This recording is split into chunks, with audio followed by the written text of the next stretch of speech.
A retomar entonces donde habíamos quedado ayer.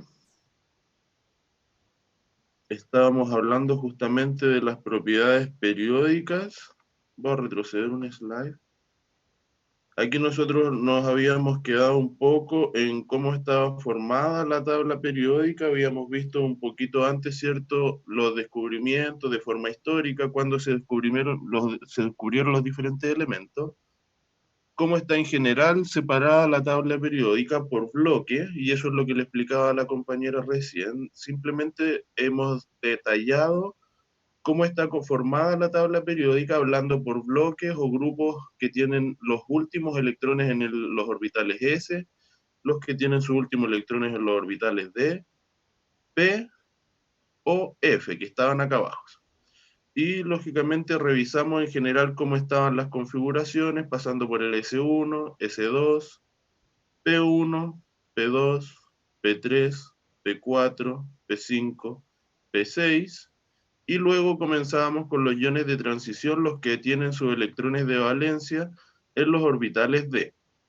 Hicimos hincapié en este caso, había que recordar que acá está el D1, lo estoy marcando con el mouse, acá está el D5, Johan, ya te doy la palabra, acá está el D5, y acá está el D10. Y nosotros hicimos hincapié en configuraciones electrónicas donde se desarma un poco, entre comillas, la regla de que yo completo el nivel S para pasar al D, en los que ellos van a completar la capa semillena, el S perdía un electrón quedando 4s1 3d5, y similar era lo que pasaba al 4s1 3d10. Y eso lo llamamos estabilidad de capa llena o de semicapa. Lo que no entendí fue el cromo y el zinc. El cromo es lo que acabo de explicar. Justamente acá nosotros venimos de una configuración 4s2, 3d3. Yo el próximo electrón debería dejarlo 4s2, 3d4. Pero los orbitales D dominan la estabilidad energética y ellos prefieren tener un electrón desapareado cada uno, en vez de quedar con 4. Por lo tanto, el orbital S cede un electrón al orbital D, quedando la configuración 4s1, 3d5. Y el otro caso, Dieguito, no es el zinc. El zinc tiene todos sus electrones 4s2, 3d10.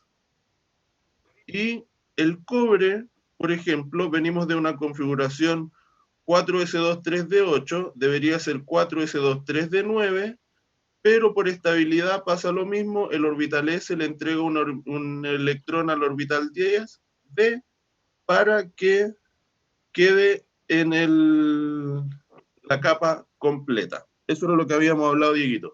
Johan, ¿puedes activar tu micrófono? Tenías la mano en alto. ¿Quieres hacer una intervención? Sí, me gustaría preguntar por qué los elementos de transición están numerados de esa forma. O sea, partiendo por el 3B y teniendo tres grupos en el 8B. La separación de los grupos en el 8B, eso no lo tengo claro, honestamente. Si quieres lo puedo averiguar, lógicamente, para aclarártelo. Esa separación no la tengo clara. ¿Cuál fue la otra consulta? ¿La del D? La de por qué partimos con el 3B y al final del elemento de transición tenemos al 1 y al 2B. Ok, honestamente voy a informar, voy a leer por qué está la separación de los grupos uno y 2 acá al revés. Honestamente nunca me lo había cuestionado. Así que lo voy a Ok, averiguar, Johan, y yo te lo cuento. ya. Gracias. Gracias a ti. Ya, chicos.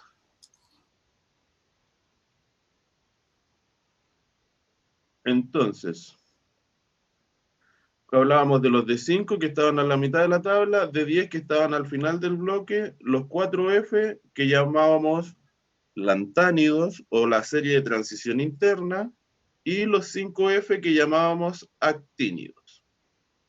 Aquí nosotros clasificamos los elementos como por bloque, como elementos representativos, que es el bloque P, que está acá, los gases nobles que tenían menor reactividad, ¿cierto? Que es todo el grupo de helio, neón, argón, criptón, xenón, no me acuerdo de ese. Los bloques del bloque de transición, donde están los elementos con electrones en el orbital D, los lantánidos que hablábamos y los actínidos. Y acá se destacó el zinc, cadmio y mercurio, que son los que tienen la capa D completa. Entonces, ayer quedamos acá explicando y recordando que los aniones se formaban cuando el elemento recibía un electrón quedando negativo y los cationes cedían un electrón para quedar en forma positiva. Vi que alguien levantó la mano, creo que era Allison o Yanko, Hola, o creo que los dos. profe, yo. Dígame. Bueno, preguntando lo que preguntó Johan, yo estaba revisando mi cuaderno del año pasado y creo que es porque en el grupo B, para sacar el número del grupo, se cuentan los electrones que hay en S y en D. Entonces, en el grupo 3B hay la configuración termina en S21D y así hasta el 7B. Así hasta el 7. Y en el 8, ¿Sí? 9, 8B. Eso termina en S2D6, S2D7, S2D8 y esos 12 grupos se toman como un puro grupo. El por qué esos dos son un puro grupo no sé, pero sí que al final el 1B y el 2B lo cuentan como al final porque suman 11 y 12 electrones. Ok, pero esa es la numeración que está arriba del 1A, 2A, esa es la numeración de electrones. En eso yo concuerdo. Hasta el 18 que está puesto acá, que son los 18 electrones que caben en un nivel. Pero ¿por qué el 1B y 2B están acá atrás? Eso no lo entiendo del todo y lo voy a averiguar antes de seguir. Porque para sacar el número de grupos se suman los electrones de S y D. Digo, por eso que no hay grupo 1 y 2 con 1 y 2 electrones, porque en el grupo B no hay un elemento con un electrón y otro con 2 electrones. A lo mejor por eso, pues porque no existe, porque ese sería siendo el grupo A. Entonces, como para agregar el grupo 12 y 2, a lo mejor lo dejaron como 1 y 2. ¿Me Ok, entiendes? sí, No. la entiendo. Voy a confirmar la información y luego lo aclaramos para todos. Gracias, Ahí, Alison. revisando un poco la tabla, efectivamente los del grupo 1B terminan en configuración 3 de 10 4S1 y los del 2B 3 de 10 4S2. Claro, es lo que hablábamos de la configuración electrónica de capa llena, porque el D y el grupo del cobre en general van a preferir tener la capa D completa con 10 electrones y dejar el grupo S con uno nada más. Tal vez fue por una cosa en nomenclatura. Ya chicos, vamos a continuar. Entonces, quedamos en los aniones y cationes, explicamos, ¿cierto?, cómo iban cambiando la configuración electrónica. En este caso estamos hablando de cationes, por lo tanto, el elemento tiene que ceder un electrón y el primer electrón que sale es el de la última capa, el 3s1. Este electrón se pierde y el elemento sodio catiónico queda con una configuración electrónica igual a la del gas noble neón. Lo mismo pasaba con el calcio, ¿cierto? Que pierde estos dos electrones para quedar como argón. Y otro ejemplo nada más es el aluminio, el cual es capaz de ceder 3 electrones, quedando con una carga más 3 con configuración de neón igual que sodio, ya que se llaman configuraciones de gas noble.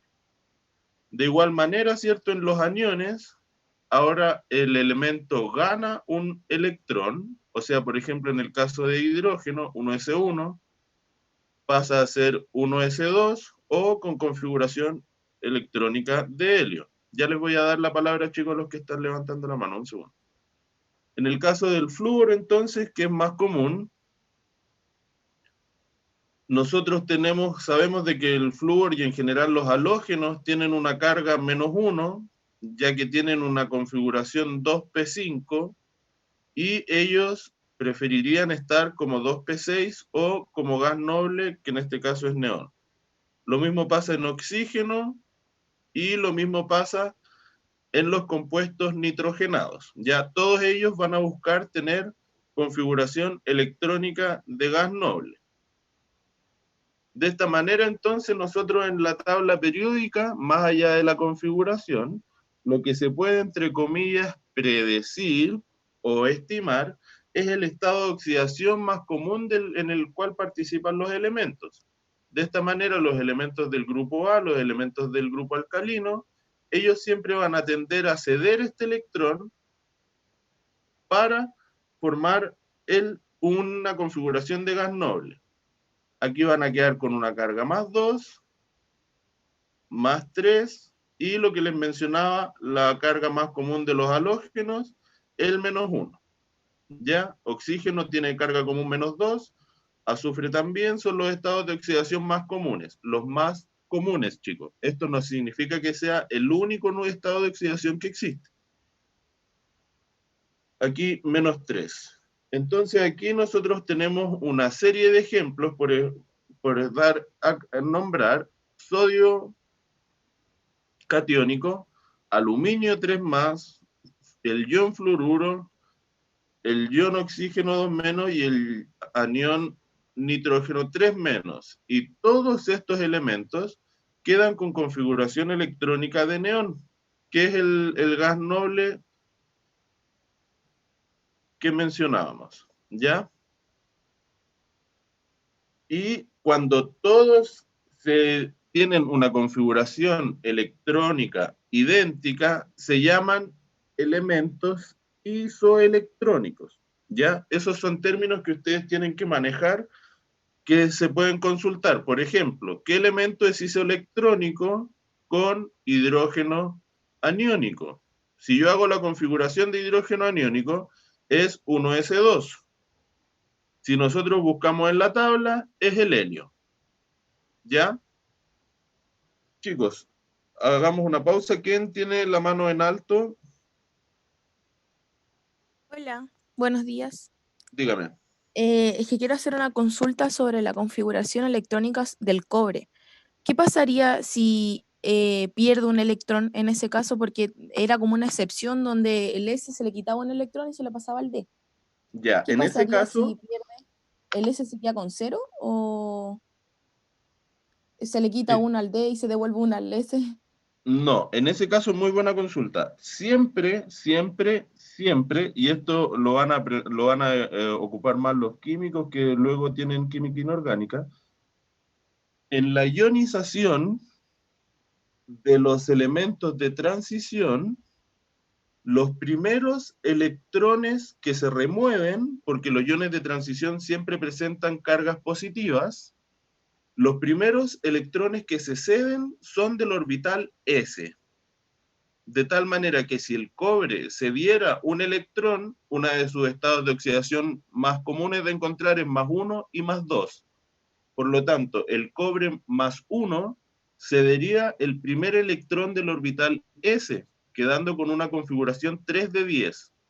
Y el cobre +2, recién removemos un electrón de la capa D, quedando en una configuración 3d9. ¿Ya? Esa es una muy buena acotación. Los iones de transición siempre van a dejar partir primero el electrón del orbital S. ¿Hay más consultas, chicos? Gracias. Gracias a Profesor, usted. Lo escucho. tengo una consulta. ¿Siempre se trata con el tema de los cationes y los aniones llegar a un gas noble? Sí. Los elementos al formar enlaces comúnmente tienden a quedar con configuración de gas noble. Solamente en casos excepcionales no se da, pero lo más común es que busquen, al formar compuestos, ellos quedar con una configuración electrónica de gas noble. Ah, correcto. Gracias, profesor. Gracias a usted. ¿Más consultas? Parece que no por ahora. 3 compañeros levantamos la mano. Vayan activando su micrófono, por favor.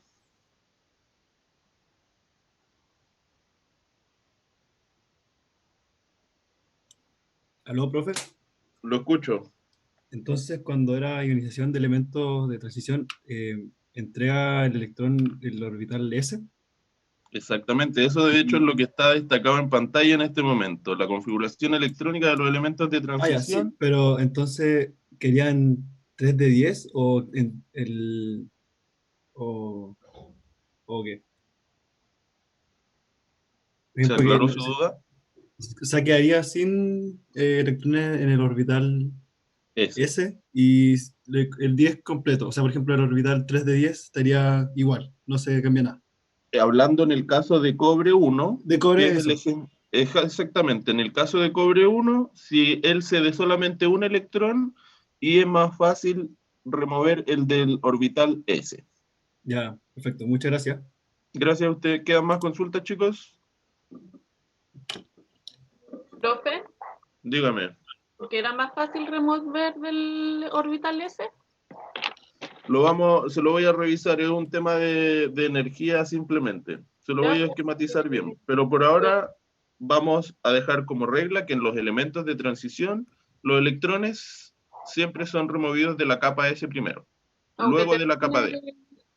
termine en el orbital P. No, estamos hablando de los elementos de transición. Los elementos de transición tienen su último electrón en la capa D. Si pasa a la capa P, usted saca de la capa P. Ya, ok. Gracias.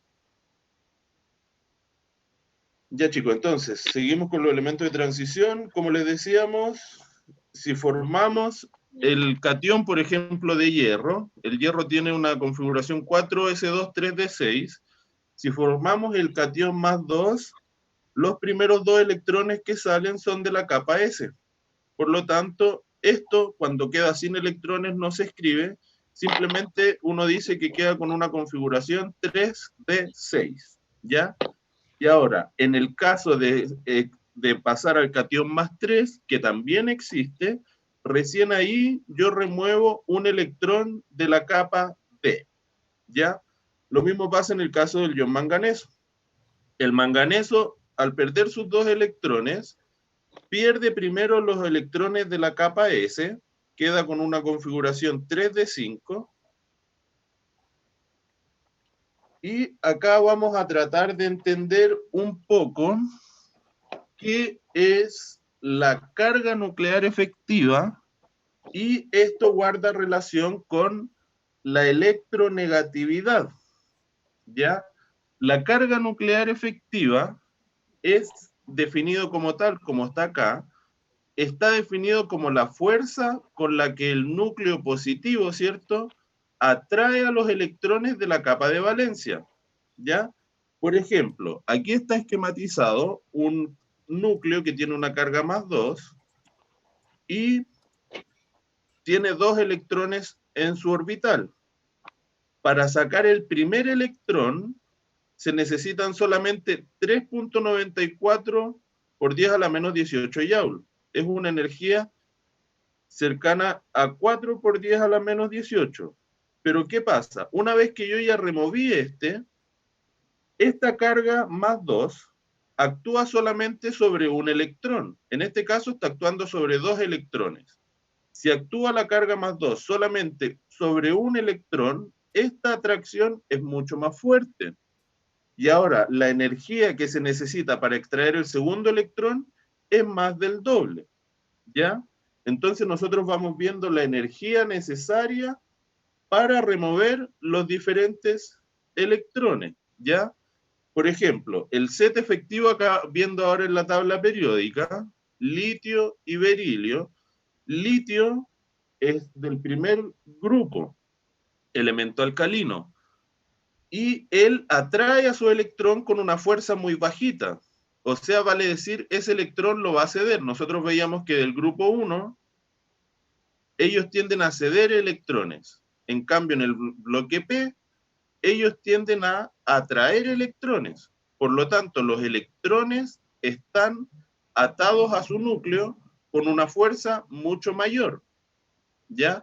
Y aquí en la tabla periódica, a modo general, está esquematizado con flechas cómo varía la carga nuclear efectiva en la tabla. Nosotros vamos viendo, acá tenemos un grupo específico, ¿cierto? Es todo el grupo litio, berilio, carbono, boro, carbono, Estamos hablando del segundo periodo, y nosotros vemos que yendo hacia la derecha, el valor del potencial de la carga nuclear efectiva, perdón, va aumentando hacia la derecha.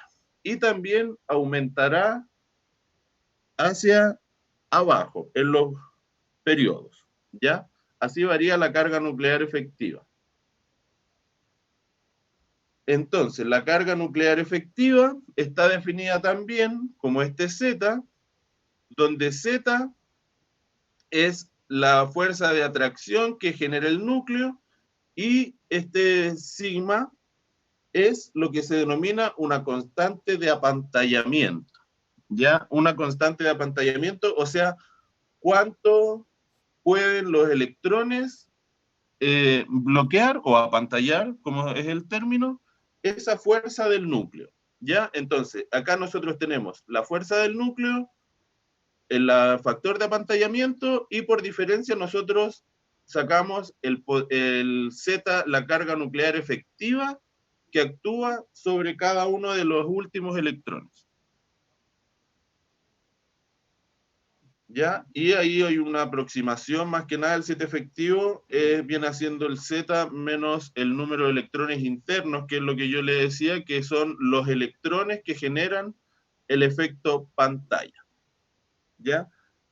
Aquí vamos a ver un poco el Z efectivo, cómo cambia al aumentar el periodo, ¿ya? O sea, al ir bajando en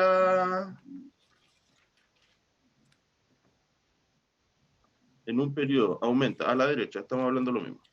Aquí nosotros tenemos la variación, ¿cierto? Nosotros decíamos de que el potencial Z al avanzar en el grupo aumenta, y como esto es una carga positiva que atrae a los electrones, el radio disminuye, ¿ya? Porque el núcleo tiene mayor fuerza de atraer los electrones que están en el átomo. Por lo tanto, mayor potencial Z es menor su radio. Y esa vez vi que levantó la mano. Sí, era sobre si me podía explicar nuevamente la constante de apantallamiento, porque nunca lo había visto, entonces no sé qué es. Ya, la constante hay que pensarlo de forma esquemática de la siguiente manera. Tú tienes el núcleo con una carga positiva, ¿cierto? Ese Ujú. núcleo, pero- Ese núcleo va a atraer los electrones. Todos los electrones del núcleo son atraídos, del átomo, perdón, ¿ya? Entonces, los electrones que estén en estas capas internas van a generar un efecto pantalla sobre estos electrones de las capas más externas. Y a la vez, estos van a pantallar también a estos electrones. Uno analiza el efecto pantalla o la carga nuclear efectiva como la carga que ejerce el núcleo sobre los electrones del último nivel, o sea, los de acá afuera. Entonces, estos electrones que están en las capas internas, entre comillas, apantallan la fuerza que hace el núcleo sobre el electrón externo. Ya, Eso es el efecto pantalla. muchas gracias. Gracias a usted. Entonces, veíamos cómo cambia el radio, ¿cierto? Y ahora nosotros lo ejemplificamos en la tabla periódica. Esta parte del aumento del volumen, ¿cierto? Al bajar en la tabla periódica ya lo habíamos visto con Schrödinger, ¿cierto? Y nosotros definimos de que el volumen de los átomos aumentaba al ir bajando en la tabla periódica, no variaba su forma.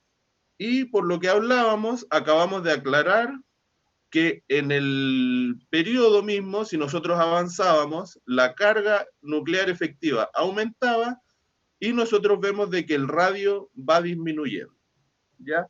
Entonces, de esta forma, nosotros ya sabemos el volumen de los átomos, aproximado, lógicamente, cómo estarían en la tabla periódica. Aquí es interesante ver cómo cambian los radios una vez que se forman los compuestos, ¿ya? Nosotros partimos de litio y flúor, ¿cierto? Que son elementos del primer grupo, y flúor, un halógeno ya más avanzado y tiene un radio menor. Al formar enlaces, nosotros recordamos de que el litio, que era del primer grupo, cede un electrón, se lo pasa al flúor. Al ceder el electrón, el núcleo atrae con más fuerza los electrones remanentes, por lo tanto su radio disminuye. Y por el contrario, el flúor, al haber ganado un electrón, el núcleo ahora tiene más electrones que atraer, por lo tanto tiene menos fuerza sobre ellos y su radio aumenta. ¿Ya? El catión, estas acotaciones son muy importantes. El catión es siempre más pequeño que el átomo del cual se formó. Y el anión es siempre más grande que el átomo del cual se formó. ¿Ya? Es lo que está ejemplificado acá en la parte superior en esferas. Y lo que está graficado acá. Nosotros decíamos, el catión es siempre más pequeño. Nosotros acá tenemos en escala el radio. Nosotros vemos el litio, si forma un catión, disminuye su radio. Lo mismo en sodio, lo mismo en potasio, rubidio y cesio. Y el anión siempre es más grande del átomo del cual se formó. El flúor gana un electrón y su radio aumenta. Lo mismo en cloro, bromo y yodo. ¿Ya? Estas propiedades son importantes, chicos, ya que ustedes tienen que tener conocimiento aproximado de los volúmenes, cómo se forman los compuestos. ¿Ya? Nosotros acá tenemos más general, ahora abarcando en la tabla periódica, ¿cierto? Cómo están los radios iónicos, pero ahora de los cationes o aniones. Los cationes están acá a mano izquierda, como nosotros los veíamos, tienden a ceder electrones, y a mano derecha, entonces en el bloque P, quedan los aniones. Es interesante destacar estos dos ejemplos de hierro y cobre. Acá hay dos estados de oxidación y hay dos radios. Nosotros dijimos, al ir liberando electrones, el núcleo se va a ir contrayendo aún más, ¿ya? Y eso también se ve reflejado acá. Un mismo elemento tiene un determinado radio, al formar el catión pasa a un radio de 82, el catión más 2, y si cede un tercer electrón, su radio disminuye aún más, llegando a 67, ¿ya? Lo mismo pasa en el ion cobre.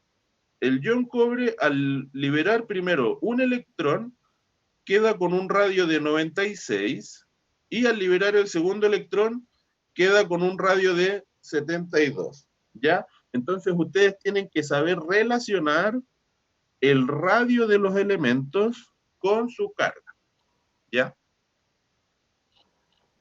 Y de aquí nosotros sacamos lo que es la energía de ionización. La energía de ionización es la energía mínima necesaria para remover un electrón de un átomo gaseoso en estado basal. Ya, esa es la definición técnica. Aquí nosotros tenemos de forma esquemática solamente. Esto es I como una energía de ionización que actúa sobre el elemento X, le remueve un electrón, por lo tanto X queda con una carga positiva y libera un electrón.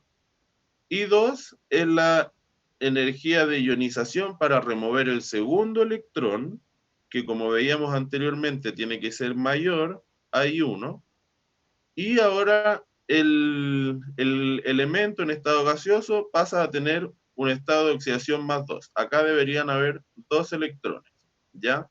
Porque aquí tenemos un estado de oxidación más 2. Aquí está en forma esquematizada en la tabla periódica cómo es la variación de la energía de ionización en la tabla, ¿ya?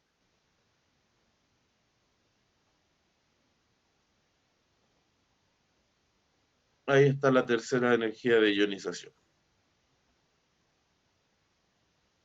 Y lo que hablábamos, si yo ya removí un electrón, quitar el segundo va a requerir mayor energía y quitar el tercero va a requerir una energía mayor aún, ¿ya?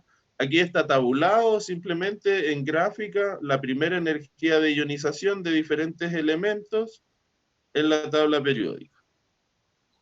Es lo mismo que estábamos hablando. Ahí está en el primer nivel, en el segundo nivel, en el tercer nivel, cuarto nivel, quinto nivel, ¿ya?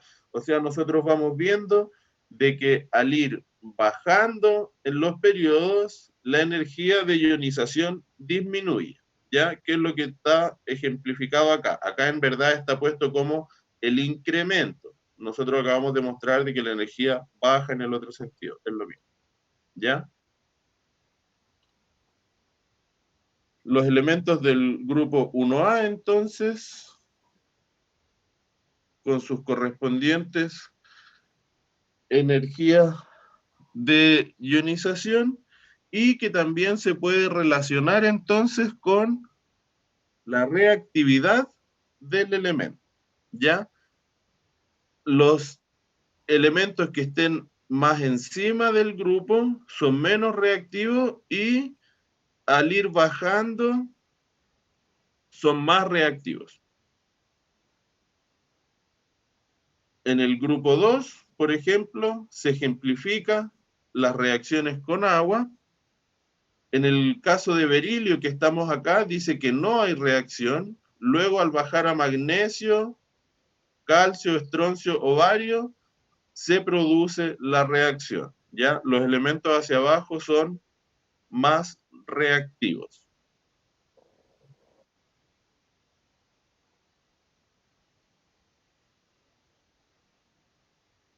Lo mismo pasa con los elementos del grupo 3 y los elementos del grupo 7A.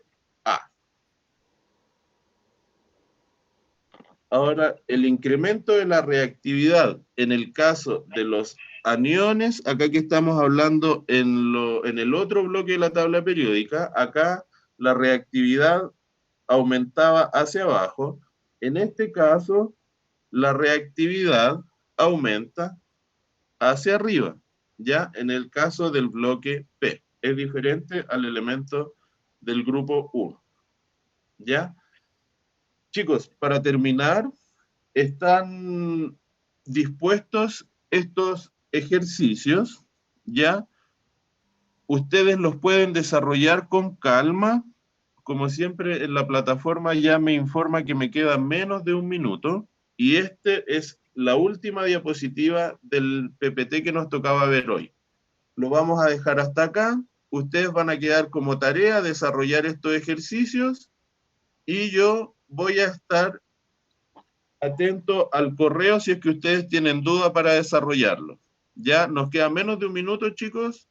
Si tienen problemas, les pido por favor que me contacten por correo, ¿ya? Hoy día vamos a hacer solamente un bloque, como les digo, las otras secciones y el control va a quedar hasta este PPT. Bueno, si tienen cualquier duda, me pueden contactar. Profe, ¿lo subió a cursos? Hoy día voy a subir el PPT y los dos videos. Sebastián Codoseo, el control debería incluir hasta lo que hablamos hoy.